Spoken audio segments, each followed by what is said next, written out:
नमस्ते फ्रेंड्स, स्वागत है आपका मेरे चैनल अनुरेखा क्रिएशन पे। आज मैं आपके लिए लेके आई हूँ जेंट्स पैंट की कटिंग। तो चलिए स्टार्ट करते हैं। ये पैंट का कपड़ा है। पैंट में 1.25 मीटर कपड़ा लगता है और इसके पहना 54 इंच का होता है, इसलिए 1.25 मीटर कपड़े में ये बन जाता है। तो इसको मैंने इस तरह से फोल्ड कर लिया है। किनारी को आगे की तरफ रखा है, दोनों किनारों को, और ये वो फोल्डिंग वाला साइड मैंने अपनी तरफ रखा है। अब इसकी लंबाई का नाप लगा रही हूँ। लंबाई इसकी 38 इंच है, तो मैं 38 इंच पे इसकी लंबाई का मार्क कर रही हूँ और 2.5 इंच नीचे ये फोल्डिंग का एक्स्ट्रा लिया है, तो इसका मार्क कर दिया है मैंने। अब इसके आसन का नाप लगाएंगे। पैंट के आसन का थोड़ा अलग होता है मेजरमेंट लेडीज पैंट से। आसन मैंने 10 इंच पे मार्क किया है। ये कमर का में 2 इंच प्लस करके उसका चौथा हिस्सा लगता है ये इसके पैंट के आसन में। और ये मैं घुटनों का नाप लगा रही हूँ 10 इंच नीचे। अब इसे लाइन को सीधा ड्रॉ कर लेंगे।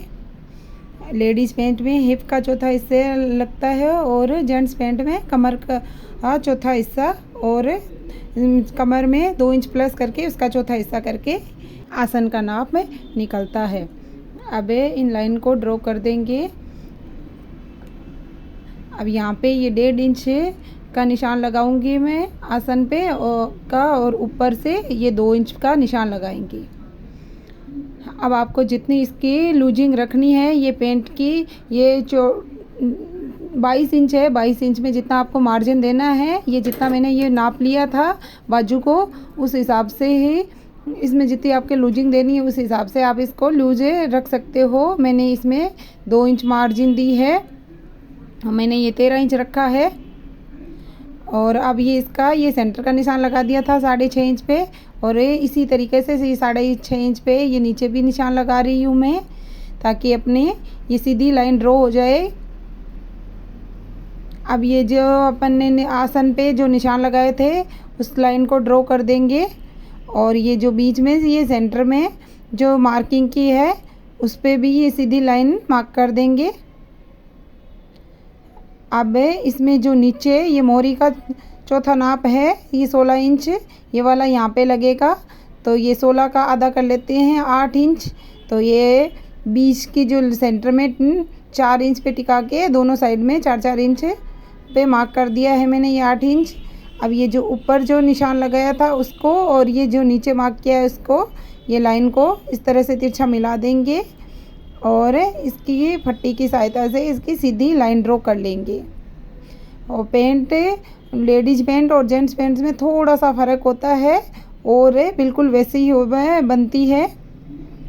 तो अगर आपको मेरा वीडियो पसंद आए तो प्लीज़ कमेंट करके ज़रूर बताएं, और चैनल को आपने अभी तक सब्सक्राइब नहीं किया है तो प्लीज़ पहले सब्सक्राइब कर दे। और इसी तरह से ये आगे भी ये लाइन ड्रॉ कर देंगे और यहाँ से ये थोड़ा तिरछे ड्रॉ करेंगे ताकि वापस ये फोल्डिंग होगी तब बराबर आए कपड़ा।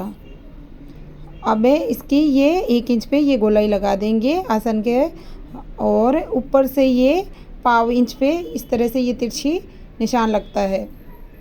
अब इसके कमर का नाप लगेगा। तो ये कमर है 38 इंच। 38 का चौथा हिस्सा 9.5 इंच होता है और 1 इंच सिलाई में जाएगा, तो 10.5 इंच पे मैं ये निशान लगा के, और अब इसकी फट्टी की सहायता से इस तरह से गोलाई लगा देंगे। अगर आपके पास ये फट्टी नहीं है तो आप इंची टेप से भी ये निशान लगा सकते हो। अब इसकी कटिंग कर लेते हैं।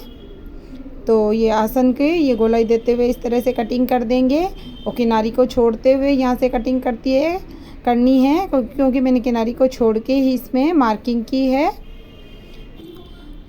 अब इसकी इस साइड से जहाँ से ये ऊपर कमर का नाप लगाया था उसी लाइन से इसको कट करना है, वो एक्स्ट्रा वाला लाइन को छोड़ते हुए, और बिल्कुल लाइन के बराबर ही इसकी कटिंग होगी, क्योंकि बाकी जो सिलाई में जाएगा वो वाला मार्जिन अगला वाला पार्ट की कटिंग करेंगे उसमें लगता है। अब इसकी पॉकेट का नाप लगा लेते हैं। तो ये 1.5 इंच नीचे छोड़ते हुए और 6 इंच पे इसकी पॉकेट का निशान लगा देंगे। ये दोनों साइड में मैंने कट लगा दिया है जहाँ पे ये पॉकेट बनती है, और ये नीचे जितनी फोल्डिंग होगी उस पे निशान पे भी कट लगा देते हैं ताकि फोल्डिंग करने में आसानी रहे। अब बाकी बचे कपड़े से पीछे वाले पार्ट की कटिंग होगी। तो इसका ये खुला वाला पार्ट मैंने अपनी तरफ रखा है, बंद वाला आगे की तरफ रखा है। और अब आगे वाले पार्ट को इसके ऊपर इस तरह से रख देंगे। ये कपड़ा बिल्कुल बराबर रहता है पेंट का, इस तरह से आप कटिंग करें। और अब इसमें आगे ये 1.5 इंच एक्स्ट्रा पे निशान लगेगा इसके मार्जिन का। तो ये पीछे वाले पार्ट पे लेडीज़ पैंट में 2 इंच लगता है, जेंट्स में ये 1.5 इंच लगता है। तो ये 1.5 इंच एक्स्ट्रा में ये मार्क कर रही हूँ ये पीछे वाले पार्ट पे। अब इसमें यहाँ पे ये हिप का नाप लगता है, ये 1 इंच ऊपर है, ये पीछे वाले पार्ट का निशान लगा दिया है। अब यहाँ पे कमर का चौथा हिस्सा और 1.5 इंच एक्स्ट्रा पे ये निशान लगाया है मैंने, क्योंकि 1 इंच की वहाँ पे प्लेट्स बनेगी और आधा इंच साइड में सिलाई में जाएगा। और यहाँ पे ये हिप का चौथा हिस्सा है पे ये निशान लगाया जाता है। तो यही मैंने 10 इंच पे निशान लगाया है यहाँ पे। अब ये जो अपन 1 इंच ऊपर है जो निशान लगाया था, उससे ये लाइन को सीधा ड्रॉ कर देंगे। और यहाँ पे भी ये जो हिप का निशान लगाया था उस लाइन पे ये सीधी लाइन लगा देंगे। और अब ये जो लाइन लगाई थी अब इसको सीधा ड्रॉ कर लेंगे। और ये जो एक्स्ट्रा लिया था अपन ने मार्जिन का, उस लाइन को भी सीधा ड्रॉ कर लेंगे। अब ये जो निशान लगाया है इसमें इस तरह से गोलाई दे देंगे। और अब इसमें ये ध्यान रखना है, ये जो लाइन लगाई है इस पे सिलाई आएगी, कटिंग है इस लाइन से नहीं होगी। ये कमर का परफेक्ट नाप लगता है इसमें, तो ये जो लाइन ड्रॉ हुई है उसी पे ही सिलाई आएगी। और अभी मार्जिन का एक्स्ट्रा लेना है अपन को 2 इंच। तो ये 2 इंच मैंने एक्स्ट्रा लेके इसकी कटिंग की है, इस बात का ध्यान रखिए। और अब ये जो लाइन ड्रॉ की थी यहाँ से इसकी कटिंग कर देंगे। तो इस तरह से ये पेंट के दोनों पार्ट्स की कटिंग हो चुकी है। उम्मीद करती हूँ आपको समझ में आ गया होगा। अब इसका ये पॉकेट है, बाकी बचे हुए कपड़े से ये पॉकेट का पार्ट निकाल लेंगे। तो ये मैंने 13.5 इंच पे पॉकेट का निकाल दिया है, बाकी बचे से बेल्ट का वह निकालेंगे। तो ये मैंने बाकी बचे हुए कपड़े में से ये बेल्ट का पार्ट निकाल दिया। बेल्ट 1.25 इंच की लगती है, तो ये लगभग 2-1 इंच मोटाई है इस कपड़े की। और अंदर फोल्डिंग का दूसरा कपड़ा लगता है। और ये जो कमर होती है, कमर का आधा इंच और एक बेल्ट 10 इंच एक्स्ट्रा रहती है और एक 5 इंच एक्स्ट्रा रहती है, क्योंकि बाकी पीछे और आगे चेन की साइड में एक्स्ट्रा जाता है।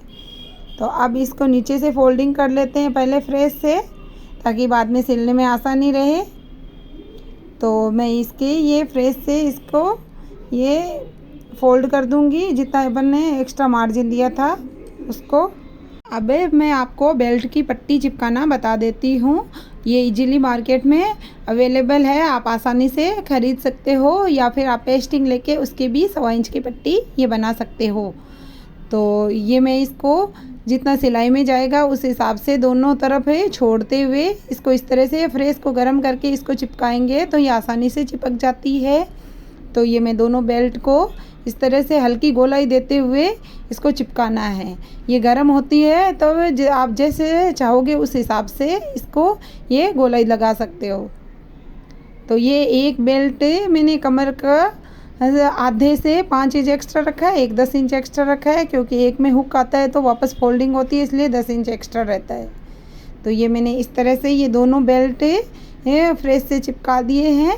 अब इसकी एक साइड को इस तरह से फोल्ड कर देंगे फ्रेश से। अगर आपको मेरा वीडियो पसंद आए हो तो प्लीज़ लाइक ज़रूर करना और कमेंट करके मुझे ज़रूर बताना आपको ये वीडियो कैसा लगा।